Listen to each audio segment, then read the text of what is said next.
마태복음 5장 7절 우리 두 번 다 같이 읽도록 하겠습니다. 긍휼히 여기는 자는 복이 있나니 그들이 긍휼히 여김을 받을 것이며 긍휼히 여기는 자는 복이 있나니 그들이 긍휼히 여김을 받을 것이며 아멘. 양화진에 가면 거기에 선교사 묘지가 있습니다. 조선시대에 이 땅에 선교사로 왔다가 이곳에서 여러 가지 사연으로, 질병으로, 가난으로, 여러 가지 어려움으로 이 땅에서 목숨을 또 바친 우리 선교사님들의 묘지가 145군데의 묘지가 있습니다. 조선 말기에 선교사님들이 이 땅에 왔을 때 누구도 그들을 환영해 주지 않았습니다. 그들을 박수 쳐주지 않았습니다. 그때 그분들이 이 땅에 와서 가장 힘들었던 것이 뭔가 하면 이 조선의 언어, 그것도 어렵지만 조선의 문화, 그 당시 조선은 쇄국 정치를 쓰고 있었기 때문에 쇄국 정치, 이런 게 선교사님들이 어려워한 게 아니었습니다. 이런 건 각오를 하고 왔습니다. 선교사님들이 진짜 어려웠던 것은 이 조선의 더럽고 불결한 환경이었습니다. 배설물에서 나오는 병균과 세균들, 그래서 그로 인해서 발병되는 전염병들, 천연두, 이런 것들이 선교사님들의 생명을 빼앗아 갔습니다. 기독교에 대한 핍박보다도 이 땅에서 일어나는 그런 질병들, 그래서 이 땅 자체가 어려운 선교지였습니다. 이 땅 자체가 선교사님들이 버텨내기에는, 생존하기에는 너무 힘든 그런 곳이었습니다. 이들은 핍박과 박해로 인해서 순교를 당하기보다는 이 땅의 환경의 열악한 환경, 가난 때문에, 풍토병 때문에 그들은 죽어가야만 했습니다. 그런데 선교사님들은요, 어린 자식을 그리고 사랑하는 아내를 먼저 천국으로 보내고 나서도 이 땅을 떠나지 않았습니다. 우리가 잘 아는 민노아 선교사님이라는 분이 있습니다. 민노아 선교사님이 이 땅에 와서 아이를 낳지 못했습니다. 8년이 지나서 아이가 태어났습니다. 몇 년이 지나서 아이가 태어났는데 태어난 지 얼마 되지 않아서 아이가 죽었습니다. 너무 슬펐어요. 그런데 둘째 아이가 또 하나님 주셔서 또 태어났는데 태어나는 과정에서 아이가 죽었습니다. 그 과정에 그 선교사 사모님이 또 병을 얻어서 1년 만에 선교사 사모님도 죽었습니다. 그런데도 이 민노아 선교사님이 자기 조국으로 돌아가지 않는 거예요. 그러면서 예수를 전하는 거예요. 사람들이 이상하게 생각했어요. 그래서 민노아 선교사님에게 물었어요. 당신이 전하는 그 예수가 누구길래? 당신의 자식이 죽고 당신의 아내가 죽는데도 당신은 이 땅을 떠나지 않고 여기에 있느냐고. 당신이 전하는 그 예수가 누구길래 그 예수 때문에 당신은 이곳에 머물러 있냐고. 그때 민노아 선교사님이 그들의 그 질문에 답을 해주면서 시를 쓰고 그 시가 찬송이 되었어요. 그게 우리가 잘 아는 예수님은 누구신가, 우는 자의 위로와 없는 자의 풍성이며 천한 자의 높음과 갇힌 자의 노임되고 우리 기쁨 대신에. 예수님 때문에 이 땅을 선교사님들은 너무 사랑해서, 이 땅의 사람들이 불쌍해서, 이 땅의 사람들을 향한 긍휼히 여기는 마음이 그들을 이 땅으로 불렀고 이 땅을 떠나지 않게 해서, 이것은 예수님이 이 땅에 오신 이유이기도 해요. 예수님이 이 땅에 왜 오셨어요? 이 땅에 와서 예수님이 환영받았습니까? 대접받았습니까? 영광받았습니까? 아니요. 예수님은 태어날 때부터 이 땅에서 거부당했어요. 버림당했어요. 쫓겨났어요. 그래서 그분이 태어날 때 방 한 칸을 내어주지 못하고 마구간에 말구 위에 누워야 됐고, 태어나자마자 죽이려는 헤롯 왕 때문에 멀리 애굽으로 도망을 가야 됐고, 그는 평생 가난하게 사셨어요. 평생 하늘을 지붕 삼아 그렇게 사셨어요. 그리고 마지막 돌아가실 때도 그분은 인정받지 못했어요. 사람들에게 멸시와 천대와 조롱받으면서 예수님에게 물어볼 수 있잖아요. 예수여, 당신은 왜 이 땅에 오셨나요? 당신은 하나님이 아닙니까? 당신은 우주 만물의 주인이 아닙니까? 그런데 당신은 왜 인간이 되어 이렇게 처참한 삶을 사십니까? 그분의 답은 이 땅의 죄인들이 불쌍해서, 지옥 가는 인생들을 보니까 불쌍해서, 긍휼한 마음입니다. 긍휼히 여기는 마음. 요즘 사람들이 그리스도인들과 교회에 대한 비난하는 말들을 듣습니다. 우리가 왜 비난을 받을까요? 교회가 왜 비난을 받을까요? 돈이 없어서요? 그리스도인의 숫자가 적어서 만만해서요? 교회에 빌딩이 없어서, 큰 빌딩이 없어서요? 교회 교인들이 찌질하고 못나고 무식해서 우리를 그렇게 비난합니까? 아니요. 우리가 예수 닮지 않아서, 예수 냄새가 나지 않아서 그렇게 우리를 비난하는 거 아닙니까? 너무 못돼서, 너무 이기주의라서, 긍휼함이 없어서 그런 거잖아요. 2000년 전 예루살렘의 바리새인들, 제사장들, 서기관들, 사두개인들, 이스라엘 백성들, 그들의 가장 큰 문제가 뭡니까? 그들이 율법을 몰라서요? 아니요, 율법을 딸딸딸 외웁니다. 말씀을 외웁니다. 그럼 안식일을 안 지켰어요? 안식일을 누구보다도 더 철저히 지키는 사람들이었습니다. 그런데 뭐가 문제였어요? 긍휼함이 없었어요. 가난한 사람들을 향한 긍휼함, 고아와 과부를 향한 불쌍히 여기는 마음. 그들은 범죄한 자를 향하여 돌멩이는 들어 치려고는 열심히 했지만 그들을 불쌍히 여기는 마음이 없었어요. 그들을 향한 하나님의 안타까운 마음이 없었어요. 긍휼. 요즘 우리가 성경 지식이 없어서 예수 안 닮았다고 말합니까? 어느 때보다도 성경 지식이 좋습니다.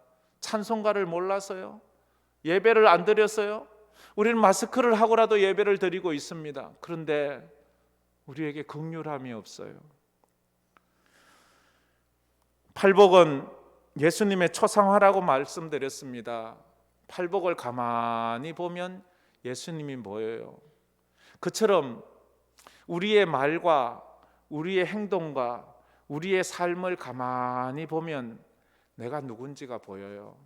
내가 누구다, 내가 어떻다, 내가 이력이 어떻고, 내가 어디, 이거 필요 없어요. 그 사람의 말을 보고, 그 사람의 삶을 보고, 그 사람의 행동을 보고, 그 사람의 예배의 모습을 보면 이 사람은 이런 사람이네 하는 것을 알 수 있어요. 먹는 것을 좋아하는 것을 보면 저 사람 먹는 거 좋아하는구나. 잠자는 거 좋아하는 사람을 보면 말하지 않아도 이 사람은 잠자는 것을 좋아하네. 여행을 좋아하는 사람 보면 이 사람은 여행 좋아하는 사람이야. 그 사람의 삶과 말과 행동이 그 사람을 이야기하듯이 예수님의 태어나심부터 돌아가심까지의 그 모습을 가만히 보면 예수님은 이런 분이구나 하는 걸 알아요. 여러분은 어떤 사람이십니까? 구약 성경을 한마디로 딱 요약하면 뭐가 남는가 하면 십계명이 남습니다. 십계명은 둘로 나누죠. 하나님 사랑, 이웃 사랑으로 나눌 수 있습니다. 그러면 신약 성경을 쫙 요약하면 뭐가 남는가 하면 산상수훈이 남습니다. 산상수훈 가운데서도 팔복이 남지요. 팔복도 둘로 나눌 수 있습니다. 첫 번째 복부터 네 번째 복까지는 하나님을 향한 마음의 복. 다섯 번째 복부터 여덟 번째까지 네 개의 복은 사람들을 향한 마음의 복이 나오지요. 하나님께 대한 내적인 성품이 네 가지 있잖아요. 가난한 마음, 애통하는 마음, 온유한 마음, 의에 줄이고 목마른 것. 이건 하나님께 대한 마음이에요. 사람에게 대한 마음이 아니에요. 하나님을 향한 우리의 마음. 그 다음 나머지 네 개는 이 긍휼한 마음, 청결한 마음, 그 다음에 화평케 하는 마음, 의를 위해서 핍박받는 마음, 이 마음은 하나님께 대한 마음이 아니고 이건 사람들에게 대한 마음이에요. 우리 예수 믿는 사람이 사람들을 어떻게 대해야 되는가, 예수님께서 사람들을 어떻게 대하셨는지에 대한 마음을 네 가지로 표현을 하고 있어요. 오늘 먼저 긍휼함이란 죄인들을 향한 예수님의 가장 대표적인 성품이며 삶입니다. 예수님의 인생을 이 땅에 성육신 하시고 마지막 십자가에 돌아가시고 부활 성천하실 때까지의 삶을 한마디로 말하라, 이러면 뭐 사랑이라고도 말하는데 그건 너무 포괄적이에요. 구체적이지가 않아요. 은혜, 이것도 너무 포괄적이에요. 긍휼함이 더 아주 직접적이고 구체적이에요. 긍휼이라는 그 마음, 그 예수님께서 긍휼함 때문에 이 땅에 오셨고 이 땅을 사셨고 이 땅에서 죽으셨고 그렇게 하셨어요. 긍휼에 해당하는 동양 사상은 뭔가 하면 측은지심이에요. 측은지심. 그래서 동양에서는 종교의 시작은 측은지심에서 종교가 출발했다고 말해요. 서로를 불쌍히 여기는 마음에서. 측은지심이란 무슨 뜻인가 하면 남을 불쌍하게 여기는 타고난 착한 마음이라고 말해요. 남을 불쌍히 여기는 마음에서 그렇게 이 측은지심이 나왔어요. 그래서 맹자는 측은지심을 이야기하면서 이렇게 말했어요. 불쌍히 여기는 마음이 없는 사람은 인간이 아니다라고 말했어요. 그건 검소와도 같다는 거지. 옆에서 사람이 죽어가는데도, 옆에서 사람이 아파하는데도 그것에 대한 불쌍히 여기는 마음이 없으면 인간이 아니래요. 얼마 전에도 그 자기 자식을 죽여서 재판받는 사람이 뭐 아주 엄청난 25년형인가 이래 받았는데, 자기의 어린 아들이 옆에서 죽어가는데도 그 옆에서 고기 구워 먹고 술 마시다. 이런 비열한 부모가 어디 있습니까? 옆에서 사람이 죽겠다고 아우성을 치고 막 소리 치는데도 거기에 대해서 전혀 무감각한 비정함, 무정, 무감각, 측은지심이에요. 그런데 성경에서 말하는 긍휼은 무슨 뜻인가요? 엘레몬이라는 헬라어에서 왔는데, 이 긍휼, 성경에서 말하는 긍휼은 그 사람의 피부 속으로 깊숙이 들어가서 그의 입장에서 슬퍼하고 애통하는 것. 그러나 그 사람 마음 속으로 들어가서 그의 입장에서 슬퍼하고 애통해 주는 것이 긍휼이래요. 그렇다면 그래서 예수님이 인간이 되시고 인간들의 마음속 깊이 들어오셔서 인간의 입장에서 슬퍼하고 애통하는 거예요. 그래서 여기서 한 가지 우리가 기억해야 될 것은, 긍휼함이란 옳고 그름을 이야기하는 게 아니에요. 긍휼을, 남을 불쌍히 여기고 남에게 긍휼을 베풀 때 저 사람이 옳아, 저 사람이 정의로워, 저 사람이 발라, 그래서 나는 저를 불쌍히 여길까, 이게 아니에요. 불쌍히 여길 때는 그 사람이 옳고 그르고 정의로운 것을 따지는 것이 아니고 그냥 그 사람을 불쌍히 여겨주는 거예요. 입장 바꿔 생각하면서. 어느 신학자가 그래서 말했어요. 긍휼함과 용서는 언제나 단짝이라고. 단짝. 항상 긍휼과 용서는 함께 가는 거예요. 실과 바늘이 함께 가듯이 긍휼과 용서는 함께 가요. 그래서 긍휼이 없는 용서, 이건 위선이에요. 가식이에요. 긍휼 뭐예요? 남을 불쌍히 여기지 않으면서 내가 너 용서할게. 이게 가식이에요. 이 거짓말이에요. 위선이에요. 또 용서가 없는 긍휼, 나는 너를 불쌍히 여겨 하면서도 용서를 해주지 않는 것 또한 위선이고 거짓이에요. 용서가 없는 긍휼이 없고 긍휼에서 출발해서 용서가 되는 거예요. 그래서 용서는 긍휼의 표현이에요. 용서가 커요? 긍휼이 커요? 긍휼함이 큰 거예요. 긍휼함의 한 표현이 용서하는 거예요. 너무 긍휼함에 표현하는 것은 몇 가지가, 여러 가지가 있잖아요. 너무 내가 긍휼해서 배고픈 사람을 보니까 너무 불쌍해. 그래서 내가 그에게 밥을 주는 거예요. 옷을 헐벗고 추워 떠는 사람을 보니까, 내가 그것을 보니까 너무 불쌍해. 그러니까 내가 내 옷을 벗어서 그에게 입혀주는 거예요. 저 사람이 너무 불쌍해. 행동은 못됐고 정말로 내가 인간적으로는 용서하기 싫지만 저를 보니까 불쌍해. 용서해 주는 거예요. 내가 참 당신 불쌍해서 용서해 준다. 이렇게. 그러니까 용서는 긍휼함의 하나의 표현이에요. 그래서 긍휼함에서 나온 용서가 없다면 그 사람은 아주 긍휼히 여기는 게 아니에요. 예수님의 긍휼하신 마음에서 인간의 죄를 용서하시는 마음이 나온 거예요. 인간이 의로워서 불쌍히 여기는 게 아니에요. 인간이 정의로워서 하나님이 용서하시는 거 아니에요. 인간이 똑바로 살아서 죄 안 지어서 하나님이 인간을 용서하고 긍휼히 여기는 게 아니에요. 그들은 죄를 지었어요. 불의해요. 아직도 하나님을 거역해요. 그렇지만 하나님의 불쌍히 여기는 거예요. 그거 떠나서 그런 거예요. 그래서 우리는 불쌍히 여기는 거예요. 긍휼의 다른 표현은 그래서 불쌍히 여김이에요. 자비, 신학적으로는 은혜입니다. 은혜란 뭐예요? 갚을 수 없는 사랑을 은혜라고 그래요. 갚을 수 없는 거. 그래서 우리가 누군가에게 긍휼을 베풀 때는 갚을 수 없는 사람에게 베푼 것이 긍휼이에요. 내가 뭔가를 줘서 다시 되받을 수 있다면 그건 내가 그에게 긍휼함을 베푼 게 아니고 내가 뭘 빌려준 거에 지나지 않지요. 내가 그에게 사랑을 베풀고 물질을 베풀고 마음을 베풀었을 때 그는 나에게 어떤 것도 되갚을 수 있는 능력이 조금도 없을 때 그때 나는 긍휼을 베풀었고 그것을 하나님은 기억하시고 그걸 하나님이 되갚아 주신다고 그렇게 말을 하고 있어요. 그래서 우리가 누군가를 도울 때 정말 도움은 저 사람이 내가 이것을 도와주었을 때 나에게 도무지 갚아줄 수 없는 처지에 있는 사람을 도울 때 그게 긍휼함이다. 이렇게 할 수 있습니다. 은혜는 긍휼함의 표현입니다. 은혜 받았다는 말은 긍휼히 여겼다는 말, 긍휼히 여김을 받았다는, 내가 오늘 은혜 받았어. 하나님께 은혜 받았어. 이건 내가 긍휼함을 받았다는 말과도 일치합니다. 왜냐하면 내가 하나님께 갚을 게 없어요. 내가 무엇으로 하나님께 갚을 수 있나요? 이 몸뚱아리를 불로 태워 하나님 앞에 번제로 드린들 그 아들이 이 땅에 와서 십자가 진 것에 비하면 그 어떻게 갚을 수 있나요? 내가 진 것 모든 것 하나님께 드린들 그것이 어떻게 하나님께 갚음이 됐다고 우리가 큰 소리 칠 수 있나요? 그래서 은혜입니다. 은혜.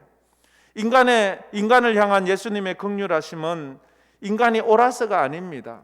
그분의 은혜와 긍휼하심 때문에 긍휼이 옳고 그름의 기준으로 주어졌다면 우리 중에는 그 누구도 하나님께 긍휼함을 받을 사람이 하나도 없고 그럴 자격이 있는 사람도 없습니다.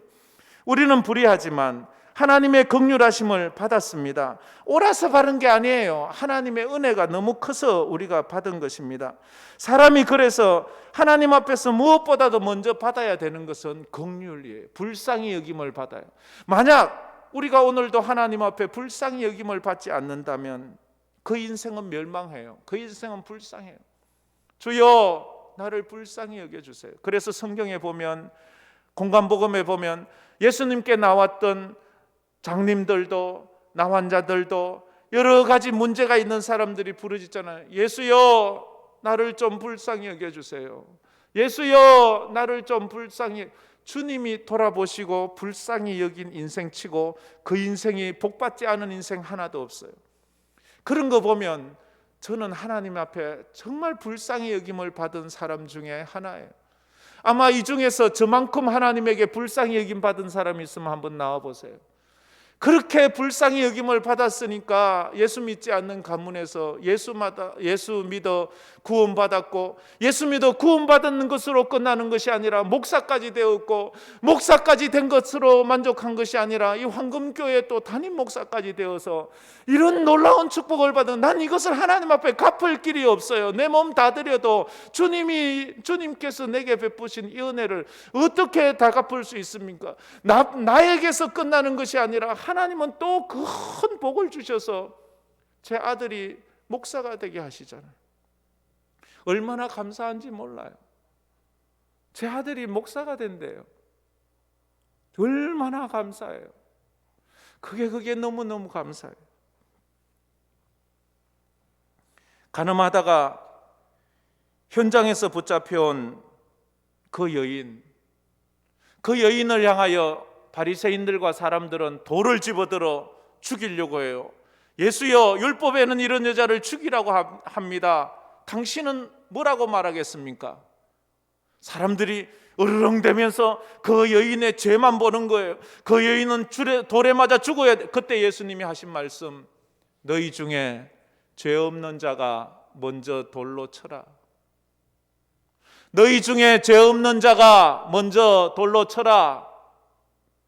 사람들은 그 사람의 죄 때문에 그 사람을 미워해요. 근데 예수님은 말해요. 죄는 미워하되 사람은 미워하지 말아야지. 그를 불쌍히 여겨야지 라고 말씀합니다. 하와이에 최초로 선교를 간 데미안이라는 분이 있습니다. 데미안이라는 이 선교사님이 하와이에 가니까 하와이엔 그때는 아마 나환자들이 좀 많았던 것 같아요. 남환자들이 있는데 복음을 전하는데 복음을 받아들이지 않는 거예요. 아무리 전도를 해도 전도가 안 되는 거. 그래서 물었어요. 왜 당신들은 예수를 믿지 않습니까? 그때 하는 말이, 예수가 누군지는 모르겠지만 당신은 건강한 사람이고 우리는 나환자입니다. 당신은 건강하니까 그런 말 하지요. 우리는 나환자예요. 몸이 썩어들어가고 있어요. 그래서 당신 말은 우리에게 들리지 않아요. 그래서 데미안 선교사가 기도했습니다. 하나님, 저도 나환자가 되게 해주세요.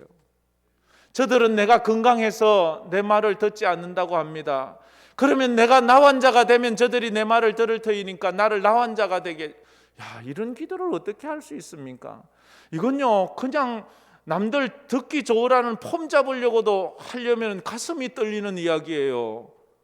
이건 남들에게 흉내도 낼 수 없는 기도를 그분은 그렇게 진심으로 기도를 해요. 진짜 그분이 나병이 걸려서 나환자가 돼요. 우리나라에는 손양원 목사님이 그러셨잖아요. 설옥도에 가서 전도하는데 나환자들이 안 들으니까 자기 스스로가 나환자가 돼버려서 복음을 전했잖아요. 데미안 선교사가 나환자가 돼서 복음을 전해 그 사람들이 다 그의 말에 귀 기울이고 예수를 믿는 거예요. 그래서 지금도 하와이에 가면 그 데미안 선교사님의 동상을 세워놓고 그분의 업적을 기리는, 왜 그런 마음이 생겨?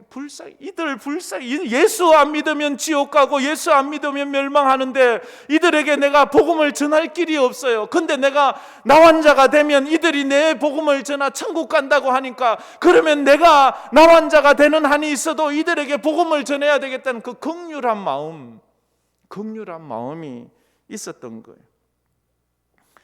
두 번째로 그리스도인이 긍휼히 여기는 자가 되어야 되는 이유가 뭡니까? 우리는 왜 긍휼히 여기는 자가 되어야 되나요? 첫째는 우리가 먼저 하나님으로부터 긍휼하심을 얻었기 때문입니다. 저나 여러분이나 다 긍휼하심을 받아 예수를 믿게 되었어요. 나는 그런 거 받은 적 없는데요. 그렇다면 아직도 성경을 깨닫지 못하고 있다는 것입니다. 에베소서 2장 4절 5절에 이런 말씀을 하고 있죠. 우리 다 같이 저 스크린을 보면서 읽어보겠습니다. 긍휼이 풍성하신 하나님이 우리를 사랑하신 그 큰 사랑을 인하여 허물로 죽은 우리를 그리스도와 함께 살리셨고 너희는 은혜로 구원을 받은 것이라. 아멘. 긍휼에 풍성하신 하나님이 우리가 긍휼하신 하나님의 그 긍휼을 받았대요. 그래서 우리를 위해서 그리스도가 죽으시고 우리에게 은혜를 선물로 주셨습니다. 이게 큰 사랑이지요. 요한일서 4장 19절에도 이렇게 말씀을 하고 있습니다. 우리가 사랑함은 그가 먼저 우리를 사랑하셨습니다. 당신은 왜 그렇게 삽니까? 예수님의 사랑을 받아서 그렇습니다. 조선에 온 선교사들이 조선을 떠나지 않고 풍토병으로 가족이 죽고 자식이 죽고 그렇게 고생을 하고 있는데도 이 조선을 떠나지 않는 그들을 보면서 사람들이 물어요. 당신들은 왜 그렇게 삽니까? 조선이 당신들을 환영해 주는 것도 아니고, 우리가 당신들에게 밥을 주는 것도 아니고, 떡을 주는 것도 아니고, 집을 해서 주는 것도 아니에요. 당신들은 왜 그렇게 삽니까? 예수님이 나를 사랑하셔서, 그 사랑을 받은 것이 너무 커서 나는 당신들에게 이 사랑을 되갚고 있습니다. 당신들에게 받은 것을 갚는 것이 아니라 하나님에게 받은 것을 내가 당신들에게 지금 빚갚고 있는 것입니다 라고, 그래서 순교를 하는 것입니다 라고 말합니다. 우리가 긍휼을 받은 것을 깨달았다면 마땅히 우리도 긍휼을 베푸는 자가 되어야 돼. 두 번째로 또 보면 긍휼히 여기는 자가 긍휼히 여김을 받기 때문에 우리는 긍휼히 여기는 자가 되어야 돼. 긍휼히 여기는 자는 긍휼히 여김을 받을 것이다. 주기도문에도 우리가 고백하죠. 우리가 우리에게 죄 지은 자를 사하여 준 것 같이 우리 죄를 사하여 주옵시고. 주기도문을 암송한다면 긍휼히 여기는 자가 돼요. 우리가 우리에게 죄 지은 자를 사하여 준 것 같이 주여 내 죄를 좀 사하여 주시옵소서. 마태복음 25장 35절에 이렇게 말씀하고 있습니다. 우리 다 같이 한번 읽어보겠습니다. 내가 줄일 때에 너희가 먹을 것을 주었고, 목마를 때에 마시게 하였고, 나그네 되었을 때에 영접하였고, 헐벗었을 때에 옷을 입혔고, 병들었을 때에 돌보았고, 옥에 갇혔을 때에 보았느니라. 주님이 이래 말하는 거예요. 그러자 이 말을 듣던 사람이, 아니 주님, 제가 언제 이런 일을 했나요? 저는 기억이 없는데요. 그러자 주님이 하는 말이, 지극히 작은 자에게 한 것이 곧 내게 한 것이니라.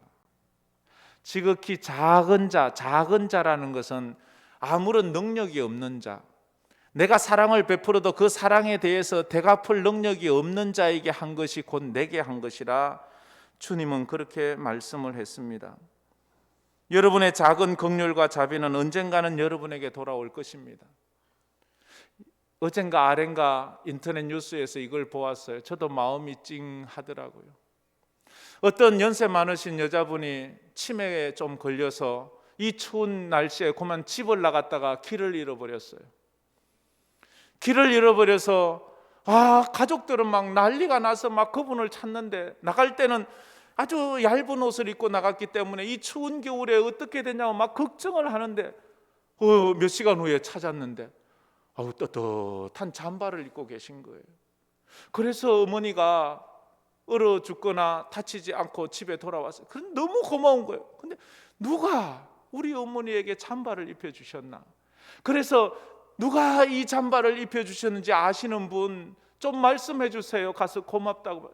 우리 어머니를 이 추운 겨울에 잠바 입혀주신 분, 그분을 찾습니다 이랬어요. 여러분 주위에 누군가가 이 추운 겨울에 얇은 옷을 입고 길을 잃고 헤맨다면 잠바 벗어줄 용의가 있습니까? 누군가가 이 추운 겨울에 맨발로 길을 잃고 헤매고 있다면 여러분의 신발을 벗어줄 그런 용기가 있습니까? 언젠가는 우리가 베푼 그 긍휼함이 우리나 우리 자녀들이 또 받게 될 것입니다. 갚을 수 없는 사람에게 갚는 거, 그게 진짜 긍휼함이에요. 어떤 한 의대생이 너무 가난해서 학비를 벌려고 아르바이트를 했습니다. 각 가정마다 방문하면서 물건을 팔았습니다. 근데 너무 배고픈 거예요. 돈이 없어 먹을 것을 사 먹을 수가 없어서 너무 배고파서 이제 다음 집에 가서 문을 두드리고 물건을 팔면서는, 물건을 팔지 말고 내가 음식을 구걸해야 되겠다, 음식을 구걸하려고 했어요. 다음 집에 가서 초인종을 눌렀는데 마침 나온 사람이 너무도 아름다운 아가씨가 나온 거예요. 그러니까 이 의대생이 차마 내가 배고프니까 밥 좀 주세요 라고 말하지 못하고, 내가 너무 목마르니까 물 한 컵만 주시겠어요? 라고 이렇게 말을 했습니다. 그러자 이 아가씨가 그것을 눈치채고는 자기 집에 있는 우유를, 따뜻한 우유를 그 의대생에게 갖다 주었어요. 의대생은 배가 너무 고파서 그걸 벌컥 마시고 나니까 아이고 이 우유를 어떻게 하지? 그래서 물었어요. 그럼 이 우유 값이 얼마인가요? 물으니까 그 아가씨가 하는 말이 무료입니다 라고 이래 말했어요. 그는 그게 너무, 자기가 지금 배고파 너무 죽겠는데 그가 자기에게 갚을 수 없는 우유 한 잔을 주었어요. 그래서 시간이 오래 흘렀어요. 수년이 흘렀어요. 수년이 흐르고 난 다음에 이 아가씨가 그만 몸에 병이 걸렸어요. 중병이 걸렸어요. 수술을 받아야 돼요. 동네 병원에 가니까 동네 병원에서 못 고치고 큰 병원에 가야 된대. 그래서 이 아가씨가 큰 병원에 가서 진찰을 받고 수술을 하고 이제 수술을 하는데, 수술 집도의가 와서 이 여인의 얼굴을 보는데 이 의사가 한 번에 알아보았어요. 이 사람이 과거에 자기에게 우유를 준 여인이라는 것을. 수술을 잘 하고 나서 이 의사가 대신 원무실에 가서 치료비를 대납해 주었어요. 그것을 알고 그 여인이 깜짝 놀라서 아니 이것을 어떻게 갚습니까? 하면서 청구서를 보니까 그 밑에 이 치료비는 우유 한 잔 값입니다 적혀져 있어요. 이 사람이 누군가 하면 뒤에 존스 핫킨슨 병원을 세운 4명의 의사 중 한 명인 하워드 켈러 박사의 실제적인 이야기입니다. 하워드 박사가 젊어서 의대 다닐 때 그렇게 가난해서 우유 한 잔 얻어먹은 그것을 훗날 큰 병을 얻은 그녀에게 갚을 수 있게 되었어요. 십자가는 하나님이 우리에게 베푸신 그 크신 긍휼의 절정입니다. 우리가 하나님의 크신 은혜로 긍휼을 받아 천국 백성이 되었으니 우리도 남들에게 긍휼을 베푼 자가 되는 것은 지극히 당연합니다. 그래서 어떤 사람이 긍휼을 베푸는 자가 되어야 된다는 말을 듣고 은혜를 너무 많이 받아서 이제 자기는 긍휼 베푸는 삶을 살기 시작했어요. 정말로 남들에게 아낌없이 자기 것을 나누어주고 베풀어주고 희생적으로 헌신했어요. 그러던 어느 날부터인가 지치기 시작했어요. 아무리 도와줘도 아무리 베풀어도 끝도 없고 사람들이 고마워하지도 않아요. 너무 뻔뻔스러운 거예요. 그래서 자기가 베풀어 주다가 모자라면 사람들이 또 와서 요구해요. 그래서 이제 더 이상 없다고 그러면 둘이 화를 내요. 그러니까 이 사람의 마음에 상처가 되었어요. 나는 자기들을 위해서 내 것을 다 드려서 이렇게 돕고 있는데 저 사람들은 왜 이렇게 내 마음을 몰라줄까? 그래서 하나님 앞에 불평을 했어요. 그래서 하나님 앞에 말을 했어요. 하나님, 나 이제 이거 그만할래요. 나 그만할래요. 근데 그 순간 자기 마음에서 하나님의 음성이 들렸어요. 그래? 그러면 너는 지금부터 주는 자가 되지 않고 도움 받는 자가 되거라. 너는 지금부터 남을 도와주는 자가 되지 말고 남에게 도움 받는 자가 되거라. 이 말을 떡 들으니까 아닙니다 하나님. 그 없던 걸로 하지요. 없던 걸로 할게요. 여러분은 도와주는 사람이 좋습니까? 도움 받는 사람이 좋습니까? 긍휼의 시작은요, 입장 바꿔 시작하는 것에서 시작됩니다. 내가 누군가를 긍휼히 여기자면 입장 바꿔 생각하는 데서 출발해요. 그렇지 않고 그 사람이 옳다 그르다를 따지면서 시작하면 긍휼이 없어요. 저건 옳지 않아. 그럼 그 사람은 절대 긍휼을, 우리가 뉴스를 보거나 TV를 봐도 저건 옳지 않아. 그러면 그 사람은 끝까지 우리가 미워합니다. 긍휼은 옳고 그름을 따지고 하는 게 아니에요. 입장 바꿔 생각해요. 내가 저 사람 처지라면, 저 사람이 내 자식이라면, 저 사람이 내 부모님이라면, 저 사람이 내 동생이라면, 지금 길에서 강도 만나 피를 흘리고 누워있는 사람이 나도 저렇게 강도 만나려고 도망갈 수 있지만 그 사람이 내 아들이라면, 불량자들에게 두들겨 맞고 있는 사람이 다른 사람이 아니고 내 부모님이라면 나도 가면 나도 두드려 맞지 하고 도망갈 겁니까? 입장 바꿔 생각하면 우리는 그것이 옳고 그름을 떠나서 그들을 불쌍히 여길 수 있는 마음이 생기는 거예요. 근데 우리는 입장 바꿔 생각하지 않아요. 굶어 죽어가는 사람이 내 부모 형제라면, 참 우리 이런 말 참 하기가 좀 어렵고 해석이 좀 어려울 수도 있는데 이 단순히 말 자체를 한번 보세요. 저 북녘에서 지금 굶어 죽어가는 사람이 그냥 북쪽 사는 사람이 아니고 그가 내 형제라면, 그가 우리 형제라면 지들이야 굶어 죽든 말든 이렇게 하시겠습니까? 그게 쉽지 않거든요. 우리는 쉽게 다른 사람을 정죄합니다. 그 사람의 사연과 아픔을 이해하지 못하기 때문에 그래요.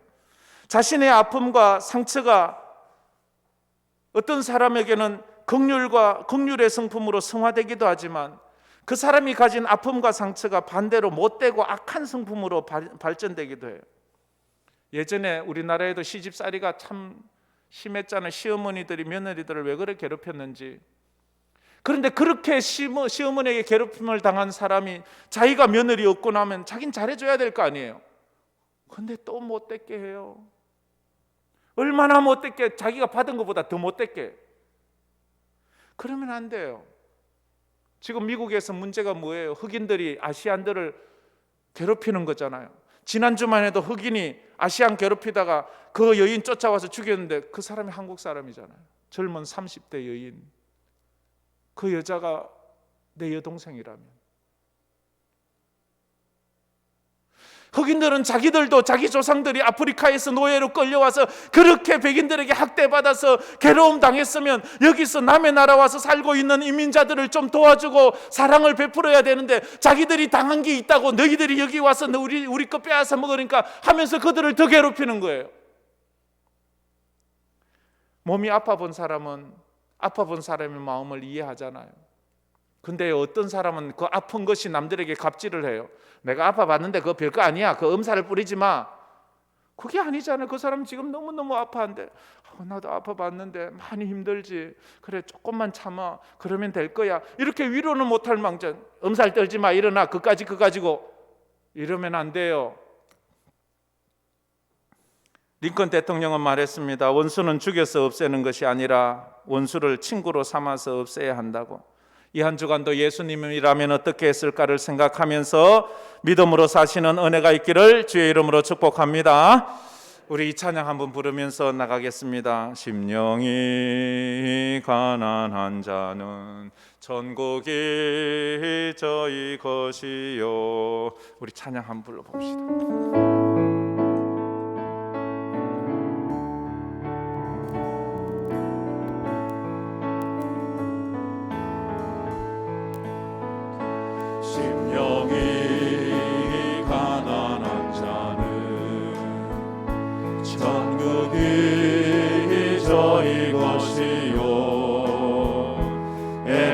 애통하는 자는 복 있네. 위로를 받을 것이요. 온유한 자 복이 있나니 땅을 기업으로 받겠네.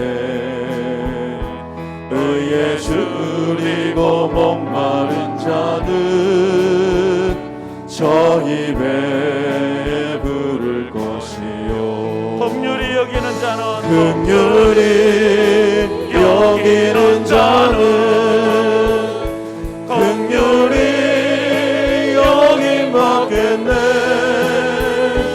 마음이 정결한 자는 하나님을 볼 것이요.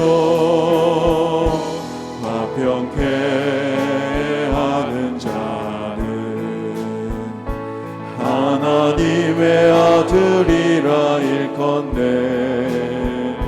의를 위하여 핍박받는 자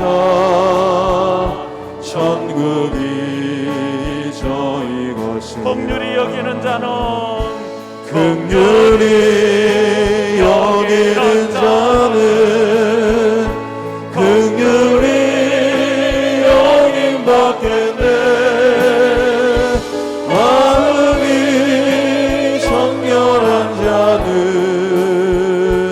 하나님을 볼 것이요.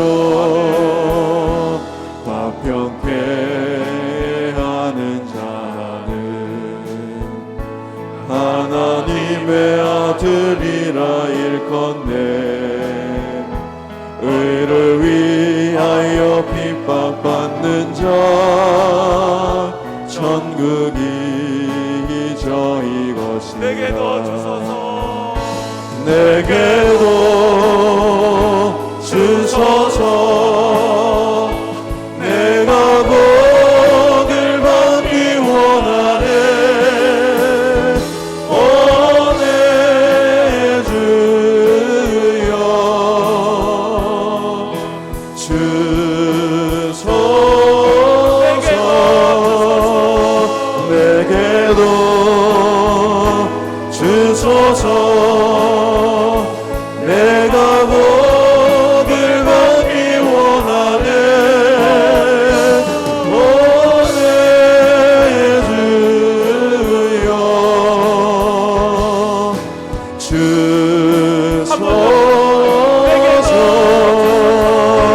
내게도 주소서. 내가 복을 받기 원하네. 오 내 주여 주소서.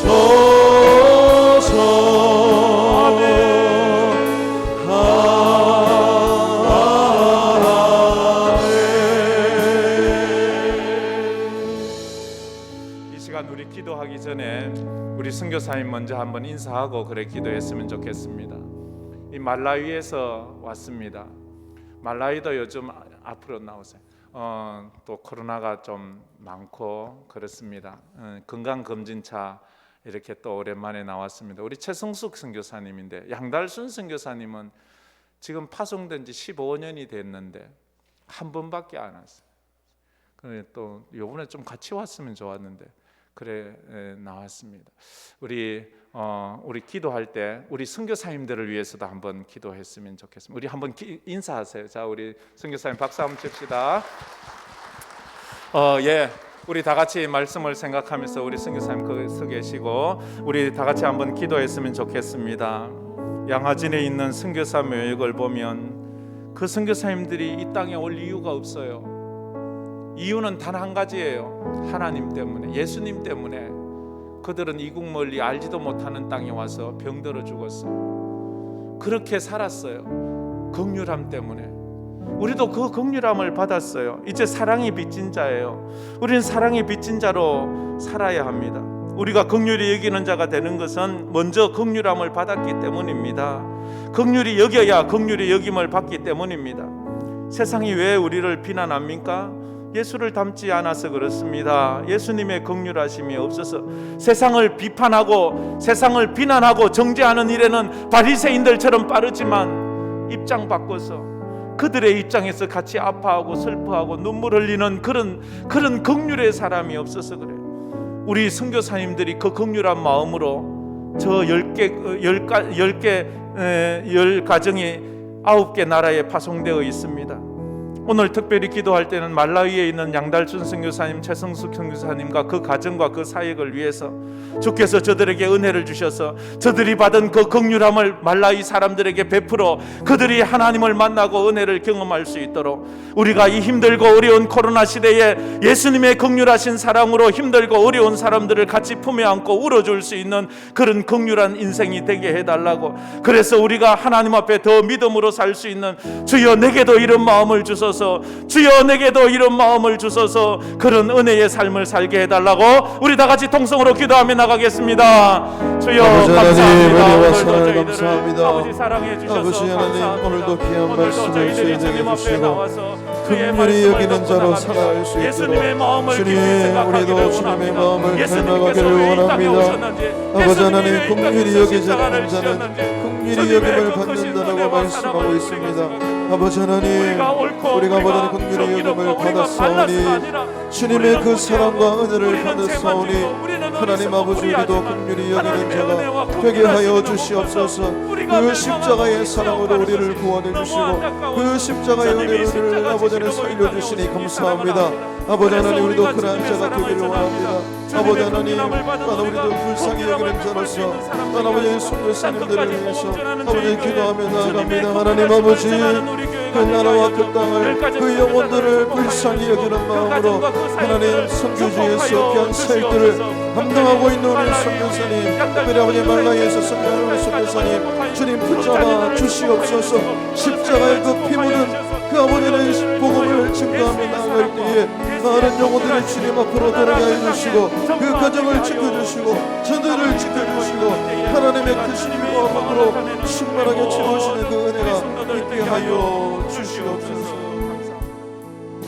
참 좋으신 하나님 감사합니다. 오늘도 귀한 주일에 저희들이 나와 하나님의 말씀을 듣습니다. 하나님의 마음을 깊이 생각합니다. 하나님의 마음속으로 들어가 주님의 입장에서 주님의 사랑을 배워가기를 원합니다. 그 사랑을 깨달았던 수많은 선교사들이 이 조선 땅에 들어와 이 조선 땅에 온갖 어려운 자연 환경 속에서도 그들은 결코 선교를 포기하지 않았습니다. 도망가지 않았습니다. 주저하지 않았습니다. 그래서 우리가 이 주의 사랑을 깨달아 예수 믿게 됐고 그 사랑이 나를 천국 백성 되게 하고 그 선교사들의 긍휼과 헌신이 나를 나되게 하고 오늘 이 황금교회가 세워지게 된 것을 우리가 압니다. 그래서 우리가 이제 이 사랑을 전하기를 원합니다. 이 긍휼을 베풀기를 원합니다. 이 긍휼한 마음을 가지고 또 선교지에 파송된 10가정 선교사 들을 기억하여 주시고 아버지 하나님 저들을 통하여 저 나라와 저 민족의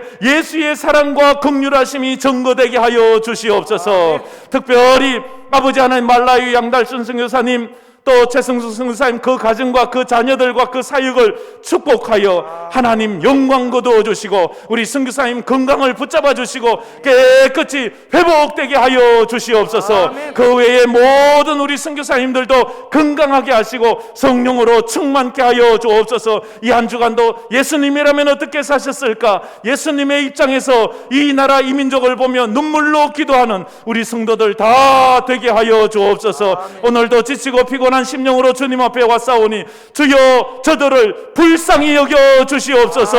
저들을 긍휼히 여겨 주시옵소서. 치유할 자를 치유하여 주시고 회복시킬 자를 회복시켜 주시고 저들의 눈물을 닦아 주시고 저들의 마음의 염려와 걱정과 불안을 다 나사렛 예수 그리스도 이름으로 물리쳐 주시옵소서. 지금은 우리 주 예수 그리스도의 은혜와 우리 하나님 아버지의 무한하신 사랑하심과 성령님의 감화 감동 위로 충만하심이 긍휼의 은혜를 받고 그 은혜가 너무 커서 또 그 긍휼을 전하기 위해서 믿음으로 살기로 마음에 다짐하는 우리 모든 황금교회 성도들 머리 위에 그 가정과 사업 위에 흩어진 우리 10가정 선교사님들 머리 위에 이제로부터 영원토록 함께 있을지어다. 아멘.